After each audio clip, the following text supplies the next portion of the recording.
Question பாருங்க. இந்த question 0.027 இன் கனமூலம் காண்கன்னு சொல்லிக்கிறாங்க. நம்ம கிட்ட இந்த வேல்யூக்கு வந்து கியூப் ரூட் ஃபைண்ட் பண்ண சொல்லிக்கிறாங்க. ஓகேங்களா, ஃபர்ஸ்ட் வாங்க எழுதிக்கலாம். கியூப் ரூட் ஆஃப் என்ன கொஸ்டின் கொடுத்துருக்காங்க 0.027. நான் ஃபர்ஸ்ட் என்ன பண்ண சொன்னேன், இந்த வேல்யூ வந்து ஃபர்ஸ்ட் முழு நம்பரா கன்வெர்ட் பண்ண சொன்னேன். ஓகேங்களா, கன்வெர்ட் பண்றதுக்கு பாயிண்ட்க்கு அப்புறம் எத்தனை டிஜிட் இருக்குன்னு சொல்லி பாருங்க. 1 2 3 டிஜிட் இருக்காங்க. 3 டிஜிட்னா 10⁻³ ஆல மேலையும் கீழே மல்டிப்ளிகேஷன் பண்ணுங்க. ஓகேங்களா, 0. cube root of 0.27 into 10 cube by 10 cube. ஓகேங்களா, இது மல்டிப்ளிகேஷன் பண்ணும்போது என்னவா மாறுது, முழு நம்பரா கன்வெர்ட் ஆயிருமாங்க by 10 cube. ஓகேங்களா, 27 வந்து கியூப்ல எழுத முடியுமான்னு பாருங்க. எப்படி எழுதலாங்க, 3 கியூப்னு எழுதலாமாங்க. ஏன்னா இங்க கியூப் ரூட் இருந்தோன்னு எழுதுறோம். ஓகேங்களா, 3 power 3 by 10 power 3. ஓகேங்களா, இப்போ இதுக்கு என்ன மீனிங்னா உங்களுக்கு எல்லாத்துக்குமே தெரியுங்க.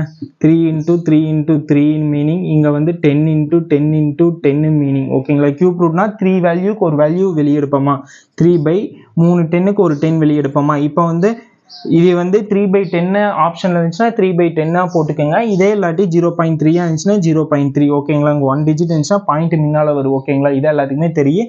இந்த சம்ம ரொம்ப அடிக்கடி இதே மாடல்ல அடிக்கடி கேட்டுட்டே இருப்பாங்க. ஓகேங்களா, 0.09 கேட்கலாம், 0.27 கேட்கலாம். இது போல சம் அடிக்கடி கேட்டுட்டு தான் இருக்கிறாங்க. நான் ப்ரீவியஸ்